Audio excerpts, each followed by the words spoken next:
नमस्कार दोस्तों, आप सबका स्वागत है हमारे इस नए वीडियो में।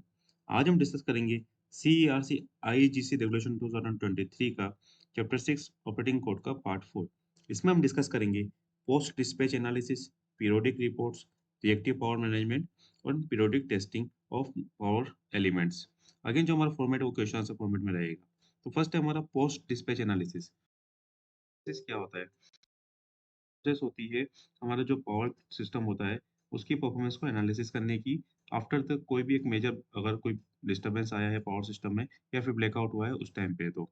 ये क्रिटिकल टूल होता है समझने के लिए कि क्या रीज़न था उस डिस्टर्बेंस का और आइडेंटिफाई करने के लिए कि किस तरीके से उसको नेक्स्ट टाइम उस तरीके का इश्यू ना आए, तो उसके लिए कि कौन-कौन से एक्शन हमको लेना चाहिए टाइमली मैनर पे। तो ये पोस्ट डिस्पैच एनालिसिस होता है। बेसिकली कौन करता है ये सब? ये काम एनएलडीसी, आरएलडीसी और जो एसएलडीसी होते हैं, ये आपस में मिलके करते हैं। इसमें कौन-कौन सी चीज़ों को देखा जाता है? तो सबसे पहले जो पोस्ट डिस्पैच एनालिसिस है, इसमें ग्रिड की जो सिक्योरिटी और रिलायबिलिटी को इंश्योर करने के लिए कौन-कौन से स्टेप्स लेना है, वो देखा जाता है। इसमें पावर सिस्टम का जो असेसमेंट होता है कि हमारा पावर सिस्टम कितना रिजिड है, इस तरीके का और किस तरीके के यह एडवर्स इवेंट को झेल सकता है। इस तरीके की स्टडी पता की जाती है। साथ ही साथ इसमें काफ़ी सारे पैरामीटर्स को भी ऑब्ज़र्व किया जाता है कि कंज़्यूमर डिमांड पैटर्न क्या है, फ्रीक्वेंसी और वोल्टेज का किस तरीके से वेरिएशन होता है with respect to different time blocks of the day. जो हमारा जनरेशन कैपेसिटी, जो ट्रांसमिशन कैपेसिटी है, उनका लोडिंग पैटर्न किस तरीके का है? क्या वो कंजेशन में ऑपरेट कर रहे हैं क्या? अगर हमने जो फ़ोरकास्ट की है हमारे डिमांड की, उसमें कितना एरर है? और इस तरीके के कई ऐसी इंपॉर्टेंट पैरामीटर्स को भी इसमें एनालिसिस किया जाता है कि जो कि एक सेफ और रिलायबल ग्रिड ऑपरेशन के लिए ज़रूरी है। तो जो पोस्ट डिस्पैच एनालिसिस होता है, यह पब्लिक के लिए और रिलेवेंट अथॉरिटी के लिए क्या अवेलेबल होता है क्या? तो जी हाँ, जो एनएलडीसी है, इसको एक फॉर्मेट अवेलेबल करती है, जिसमें कि आरएलडीसी और एसएलडीसी पोस्ट डिस्पैच एनालिसिस को प्रिपेयर करके इसको पब्लिश करते हैं और पब्लिक पब्लिक के लिए भी इसको अवेलेबल करते हैं। साथ ही साथ जो आरएलडीसी है, वो एक क्वार्टरली रिपोर्ट भी पब्लिश करता है, जिसमें डिटेल में कौन-कौन से कंस्ट्रेंट्स और कौन-कौन सी एक्शंस ली गई थी, उन कंस्ट्रेंट को दूर करने के लिए यह प्रेज़ेंट रहती है। इसको भी शेयर किया जाता है पब्लिक के साथ और जो रिलेवेंट स्टेक होल्डर्स हैं, उनके साथ। जिससे कि अगर कोई प्रॉब्लम नेक्स्ट टाइम आती है, तो उसको किस तरीके से टैकल करना है।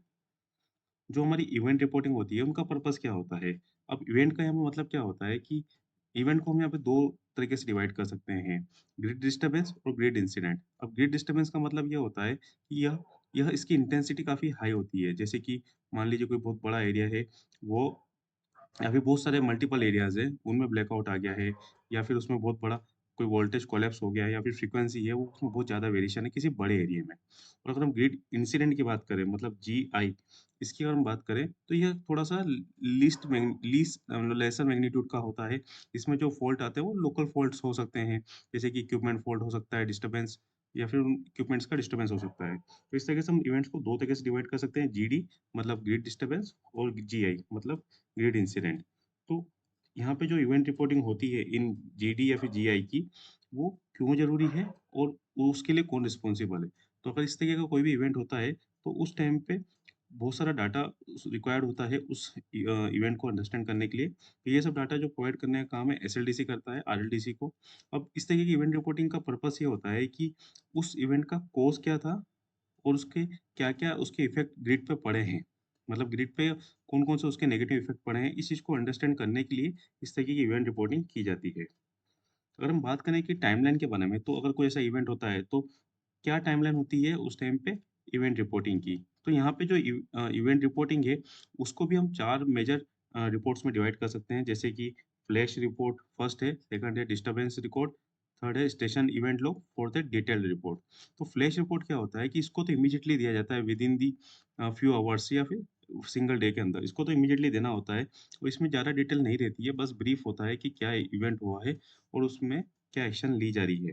सेकंड जो है हमारा रिकॉर्ड, ये थोड़ी-सी डिटेल्ड रिकॉर्ड होता है या डिटेल्ड रिपोर्ट होती है। यह विदिन दी 1 वीक या फिर फ्यू डेज़ में इसको दिया जाता है। इसमें भी जो इवेंट हुआ है उसकी मेजर कौन-कौन सी उसमें एक्शंस हुए हैं, उस चीज़ के बारे में बताया जाता है। स्टेशन इवेंट लॉग, इसको भी within the few days he submit करना होता है। तो इसमें मेजरली वो चीज़ इसमें इंक्लूड की जाती है जो कि किसी पर्टिकुलर स्टेशन में उस इवेंट के दौरान क्या-क्या सीक्वेंस हुआ था। तो इस तरीके का जो इवेंट लॉग होता है वो सबमिट किया जाता है। नेक्स्ट है हमारा डिटेल्ड रिपोर्ट। बेसिकली जो डिटेल्ड रिपोर्ट होती है, इसके अंदर कंप्लीट डिटेल्ड उस इवेंट की रहती है। साथ ही साथ इसमें रिकमेंडेशंस और सजेशंस भी रहते हैं कि नेक्स्ट टाइम इस तरीके का कोई भी एक्शन ना हो, तो कौन-कौन से इसमें प्रिकॉशंस रखना है। तो इस तरीके की 4 तरीके से हम रिपोर्टिंग को डिफरेंट डिफरेंट टाइमलाइन पे प्रेज़ेंट करते हैं।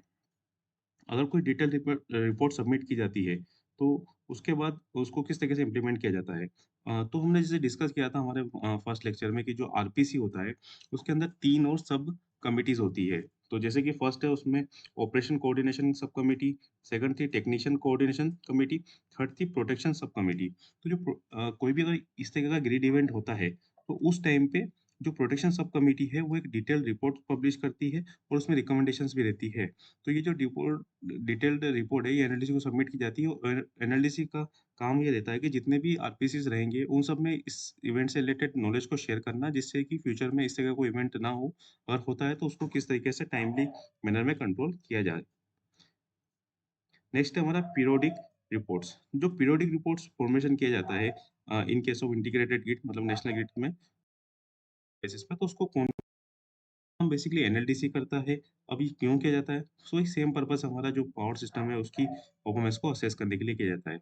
सेम काम अगर हम रीजनल लेवल पे देखें तो कौन करता है और किस तरीके से किया जाता है? तो रीजनल लेवल पे ये काम आरएलडीसी करता है।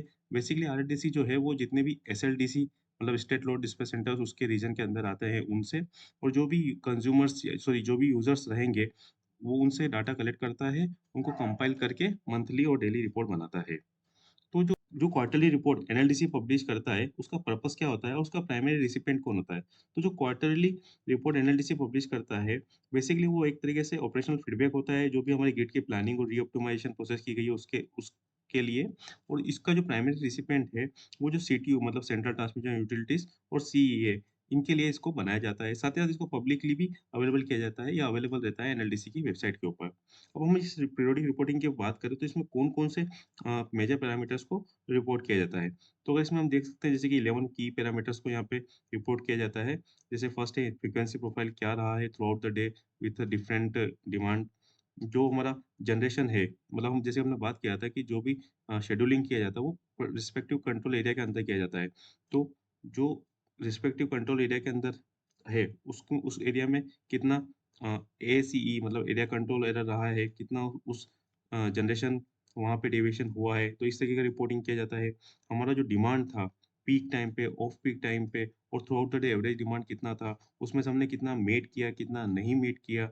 जो हमारा एनर्जी डिमांड था मतलब in terms of megawatt hour मतलब यूनिट्स के फॉर्म में कितना था, उसमें से हमने कितना हम उसमें अचीव कर पाए, मतलब उसको पावर हम डिलीवर कर पाए, कितना नहीं कर पाए, वो डेविएशन कितना रहा।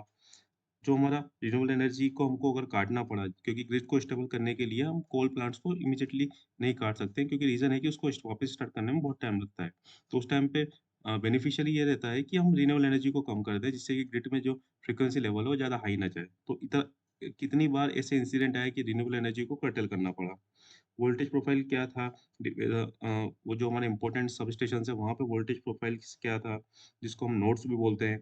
जो हमारा मेजर जनरेशंस स्टेशंस या फिर जो ट्रांसमिशन सिस्टम है, क्या उनमें आउटेज हुआ है क्या? आउटेज हुआ है तो कितनी बार हुआ है और कहाँ-कहाँ पे हुआ है? कौन-कौन से ऐसे कंस्ट्रेंट्स आए थे पावर ग्रिड के ऑपरेशन मतलब हमारा जो नेशनल ग्रिड है उसके ऑपरेशन में और किस तरीके से उनको दूर किया गया और कितनी बार ट्रांसमिशन लाइन्स का कंजेशन हुआ था? तो इस तरीके के बहुत सारे पैरामीटर्स हैं, जैसे कि जो हमारा रिजर्वायर्स लेवल मतलब जो भी कोल प्लांट्स होते हैं, उनके ऑपरेशन के लिए पानी की बहुत रिक्वायरमेंट होती है। तो उनका रिजर्वायर लेवल कितना है? क्योंकि अगर पानी नहीं रहेगा तो एनीवे प्लांट को शट डाउन करना पड़ेगा।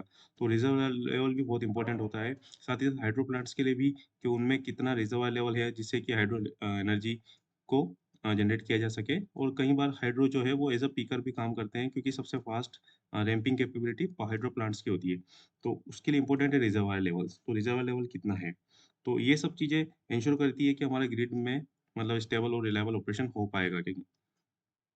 तो नेक्स्ट है हमारा रिएक्टिव पावर मैनेजमेंट। तो जिस तरीके से एक्टिव पावर को बैलेंस करना इम्पोर्टेंट है, उसी तरीके से रिएक्टिव पावर को भी बैलेंस करना बहुत इम्पोर्टेंट होता है। उसके लिए हम पावर फैक्टर को मेंटेन करते हैं, उसकी रेंज है जो आगे आएगी। तो सबसे हमारा पहले है कि जो वोल्टेज जो इंटरकनेक्शन पॉइंट्स होते हैं, वहाँ पे वोल्टेज की रेंज क्या होती है? और उसके लिए कौन रिस्पॉन्सिबल है उसको मैनेज करने के लिए। तो जनरली हम बात करें वोल्टेज लेवल क्या होता है, ये डिपेंड करता है कि आपका जो ट्रांसमिशन सिस्टम है उसका नॉमिनल वैल्यू क्या है। अगर हम बात करें जैसे 132 केवी की, तो 132 केवी का अगर हमारा ट्रांसमिशन लाइन्स है, तो उसके लिए जो रेंज रहेगी वो 126 केवी से 138 तक हो सकती है। सिमिलरली 220 केवी के लिए 209 से 231 तक हो सकती है। 400 केवी के लिए 380 से 420 केवी तक रहेगी। और जो 765 हमारा अगर किलो वोल्ट का हमारा पावर ट्रांसमिशन लाइन है, तो उसके लिए 729 से 791 किलो वोल्ट तक इसका हमारा वोल्टेज वेरिएशन रहेगा, जो कि एक्सेप्टेबल रहेगा। बट इसमें इससे ज़्यादा अगर बियॉन्ड जाता है तो फिर करेक्टिव एक्शंस लेना पड़ते हैं। जो हमारा ग्रिड का जो हमारा पावर फैक्टर है, वो कितना होना चाहिए और उसके लिए कौन-सी गाइडलाइन है। तो ग्रिड का जो पावर फैक्टर है, वो 0.95 लैगिंग से 0.95 लीडिंग के बीच में ही रहना चाहिए और इसके लिए जो हमारा स्पेसिफिक गाइडलाइन है, वो है सीआईई का कनेक्टिविटी स्टैंडर्ड रेगुलेशंस, जिसको फॉलो किया जाना चाहिए। जो हमारा ग्रिड का पावर फैक्टर है, जो रिएक्टिव पावर है, इसका मेज़रमेंट, कंट्रोल, इंटरचेंज करते हैं हमारे एलडीसीज़ है, वो किस तरीके से इसको सुपरवाइज़ करते हैं। तो जो बेसिकली हमारे एलडीसीज़ होते हैं, ये जो यूज़र्स होते हैं, इनको डायरेक्ट गाइड करते हैं कि आपको आपका रिएक्टिव पावर को किस तरीके से मैनेज करना है, जिससे कि जो ग्रिड का रिक्वायरमेंट है रिएक्टिव पावर का, उसको फुलफ़िल किया जा सके। और जो ग्रिड का जो वोल्टेज लेवल अगर कम होता है, मतलब जो हमारा ट्रांसमिशन लाइन्स अगर कम होता है, तो उनको उनके जनरेटर का वोल्टेज लेवल को बढ़ाने के लिए बोला जाता है। साथ ही साथ जो जो भी यूज़र्स होते हैं, ये काफ़ी सारा डाटा प्रोवाइड करते हैं इस तरीके की वोल्टेज कैपेबिलिटी और रिएक्टिव पावर कैपेबिलिटीज़ का, जिसको एलडीसीज़ असेस करते हैं और इससे ये इंश्योर करते हैं कि इनके पास कितना रिएक्टिव पावर कैपेसिटी अवेलेबल है। पीरियोडिक टेस्टिंग, अब पीरियोडिक टेस्टिंग की अगर हम यहाँ पे बात करें, तो इसका मेन पर्पज़ क्या होता है और ये किसके लिए किया जाता है? तो जो हमारे पावर सिस्टम के एलिमेंट्स होते हैं, जैसे कि जनरेटर्स हो गए या फिर जो पावर ट्रांसमिशन लाइन्स हो गई, ब्रेकर्स हो गए, तो इन सब के लिए टेस्टिंग की जाती है।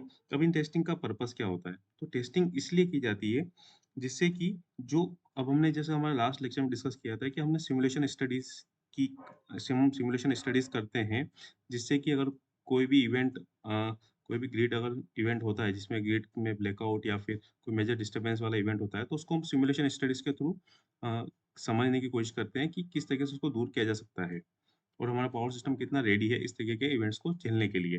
तो उस टाइम पे हमने जो स्टडी की थी, उनकी करेक्टनेस को चेक करने के लिए हम इस तरीके की टेस्टिंग करते हैं कि हमारा इसमें टेस्टिंग किस-किस की जाती है, जैसे कि जनरेटर्स हो गए, in case of coal plants मतलब synchronous generator, in case of renewable energy asynchronous generator, हमारा जो एचवीडीसी मतलब हाई वोल्टेज डीसी लाइन हो गया, जो हमारा एसी सिस्टम है मतलब जो flexible AC transmission system FAC, TC, TS, तो इन सब का हम पीरियोडिक टेस्टिंग करते हैं। इसके साथ-साथ हम जो हमारा current transformer, potential transformer, circuit breakers, तो इस इन सब का भी हम पीरियोडिक टेस्टिंग करते हैं, जिससे कि हम जो हमारे ग्रिड का रिलायबल ऑपरेशन है उसको एंश्योर कर सकें। अब इसको करने का रिस्पॉन्सिबिलिटी किसका होता है? तो जो ओनर होता है इन सब पावर एलिमेंट्स का, उसका रिस्पॉन्सिबिलिटी होता है इन सबको परफॉर्म करने का।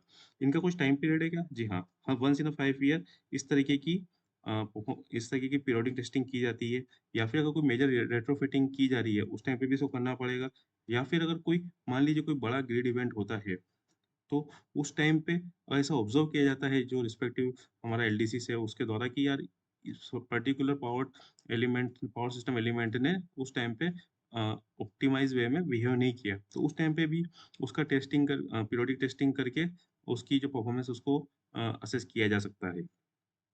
तो अगेन कौन-कौन से पावर सिस्टम एलिमेंट्स हैं और उनकी टेस्टिंग कौन-सी होती है? तो यहाँ पे हम मेजरली हमारे पास जो synchronous generators, non synchronous generators और जो एचवीडीसी और फ्लेक्सिबल एसी ट्रांसमिशन सिस्टम है, डिवाइसेस हैं, उनकी हम पीरियोडिक टेस्टिंग करते हैं। अब इसकी असेसमेंट में basically real and reactive power capability, model variation and verification, control capability और इसमें कई तरीके के टेस्ट होते हैं जिनको परफॉर्म किया जाता है। तो ये था मेरा वीडियो चैप्टर 6 के 4th पार्ट के ऊपर। आज के लिए इतना ही। Thank you.